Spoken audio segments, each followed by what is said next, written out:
তাহলে আরও বেশি আমরা প্রবাসীরা সুফলতা বয়ে আনতে পারব। আপনি প্রায় দীর্ঘ 25 বছর এই মধ্যপ্রাচ্যে আপনার কর্মজীবন, আপনি শুরুতেই নিশ্চয়ই কাতারে এসেছেন হয়তো একজন কর্মী হিসেবে, পর্যায়ক্রমে আপনি এখানে উদ্যোক্তা হয়েছেন। আপনার এই 25 বছর জীবনে আপনি দেখেছেন যে এখানে একজন প্রবাসী সে শুধু যে তার পরিবারের জন্য সে কাজ করে তা না, সে কিন্তু দেশের জন্য একটা বড় অবদান রাখে। একজন প্রবাসে আসার পরে দেশ এবং তার পরিবার মানে দুটিকে একসাথে সে কীভাবে মেনটেন করে? জি, আসলে আপনার প্রশ্নটা খুব একটি সুন্দর প্রশ্ন আপনি করেছেন। আসলে একজন প্রবাসী দুই দিক থেকে ভূমিকা পালন করছেন। একটা হলো সামাজিক ভূমিকা। কিভাবে? আপনি দেখেন, যখন একজন প্রবাসী তার ইনকাম, কষ্টকৃত ইনকাম রেমিটেন্সটা দেশে পাঠায়, তখন দেশে তার যে পরিবার টাকাটা পায়, সেই পরিবার নিজেদের ভরণ পোষণের পাশাপাশি দেশের যে উন্নয়নের কাজে লাগতেছে, সেই পরিবার দেখা গেছে আপনি একটা জমি কিনতেছে বা তারা বিভিন্ন উন্নয়নমূলক কাজকর্ম করছে, ঘর তৈরি করতেছে। এটাতে কিন্তু বাংলাদেশের যে সামাজিক উন্নয়ন, এই সামাজিক উন্নয়নে কিন্তু বাংলাদেশের প্রবাসীরা ব্যাপক ভূমিকা পালন করছে। দেখেন, একজন সমাজ যদি না আগায় যায়, দেশ আগাবে না।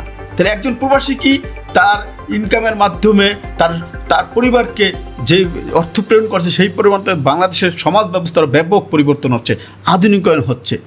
প্লাস আপনি একটা কথা বলেছেন যে কীভাবে দেশের মধ্যেও উপকার, একজন প্রবাসী সামাজিকভাবে করছে, আবার অর্থনৈতিকভাবে উন্নতি করছে। কিভাবে?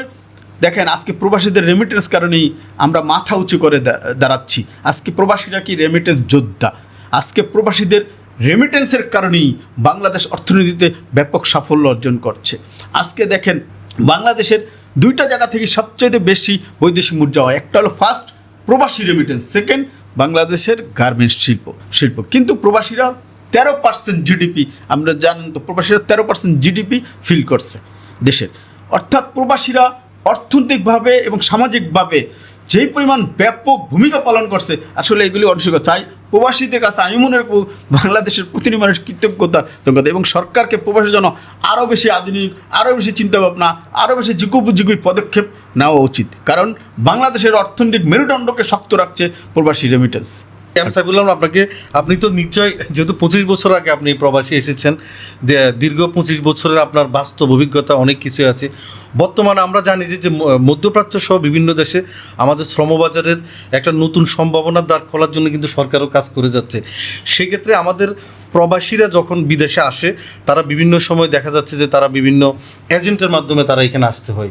এবং শুধুমাত্র যে মধ্যপ্রাচ্যে তা না, ইউরোপ যাওয়ার জন্য অনেকে স্বপ্ন থাকে, তারা ইউরোপ যাবে, বিভিন্ন এজেন্ট, সেই এজেন্টে দ্বারপ্রান্ত হয়ে তারা কিন্তু অনেক সময় অনেক রকম প্রতারিত হয়। এই প্রতারণার শিকার যেন না হয়, এটার জন্য আমাদের বর্তমান যে আমাদের প্রবাসী কল্যাণ মন্ত্রণালয় এবং আমাদের বর্তমান যে সরকার, তারা কি কি পদক্ষেপ নিলে ভালো হবে বলে আপনি মনে করেন?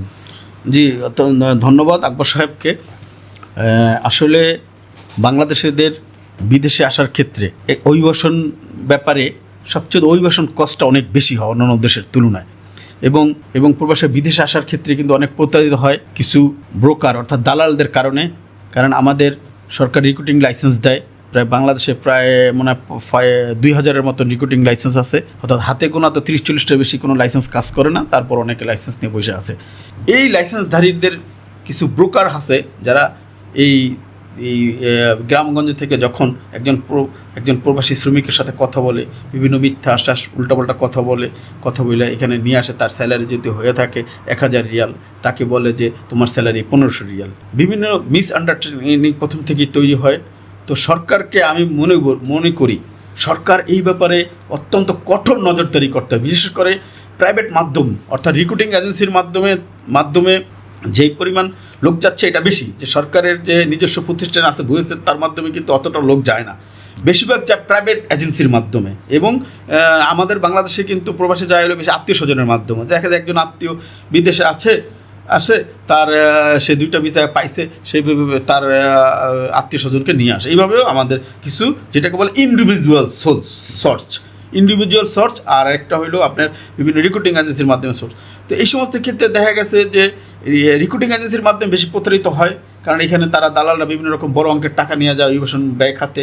আসলে বিদেশে কিন্তু যারা যে সমস্ত লোকগুলিকে রিক্রুট করে, তারা কিন্তু অতটা চায় না। যারা চায় হলো যে একটা শ্রমিক আসবে, তাদের যে রিটার্ন ট্রাভেল ফেয়ার সেটা দিয়া। কিন্তু এখানে দেখা গেছে যে মধ্যস্বত্বভোগীরা একটা লোকের কাছ থেকে বাংলাদেশের 3 থেকে 4 লক্ষ 5 লক্ষ টাকা মধ্যপ্রাচ্য বিশেষ করে নেয়।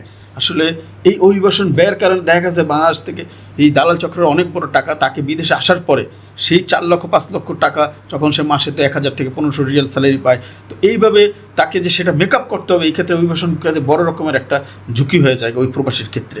তো এই জন্য সরকারকে কি করতে হবে, সরকারকে বুয়েসেল, সরকারের যে নিজস্ব রিক্রুটিং এজেন্সি বুয়েসেল আছে, সরকার যদি এমবিসি অফিসগুলিকে যদি প্রফেশনাল অর্থাৎ এমবিসি অফিসে এই সমস্ত রিক্রুটমেন্টের জন্য রিক্রুটমেন্ট অফিসার নিয়োগ করে, যে তারা প্রবাসে বিভিন্ন বড় বড় কোম্পানির সাথে কথা বলে যে এমবিসির মাধ্যমে আপনারা আসেন, আপনারা লোক নেন, এইগুলির ব্যাপারে উৎসাহ প্রদান করে এবং অর্থাৎ একটি অফিসার যদি এখানে প্রেরণ করে, দেখা গেছে কিছু অফিসার পাঠায় তারা কোট টাইপ করে শুধু এমবিসিতে বসে থাকে লেবার রিক্রুটমেন্ট, তারা লেবারদের জন্য যে এখানে আসছে তাদের মাথার মধ্যে সেই কথাটা স্মরণ থাকে না। আমি দেখছি বিশেষ করে বিভিন্ন এমবিসির যে সেবাসমূহগুলি, এখানে অনেক রকমের ঘাটতি আছে। তাই সরকারের উদ্যোগ অ্যাক্টিভ অফিসার পাঠাক, সরকারের উদ্যোগ পরিশ্রমী যারা আছেন, যে সমস্ত অফিসার বাংলাদেশে কাজ করতে পারবে, যারা ল্যাঙ্গুয়েজ স্কিলে অত্যন্ত দক্ষ এবং ভালো অন্যান্য ল্যাঙ্গুয়েজ জানে, এই ধরনের দেশে ওই ধরনের বাংলাদেশ থেকে রিক্রুটমেন্ট করে প্রথমে আগে আমি মনে করি কিছু অফিসার প্রেরণ করুক, যারা শুধু রিক্রুটিংয়ের জন্য কাজ করবে, সরকারিভাবে ডাইরেক্ট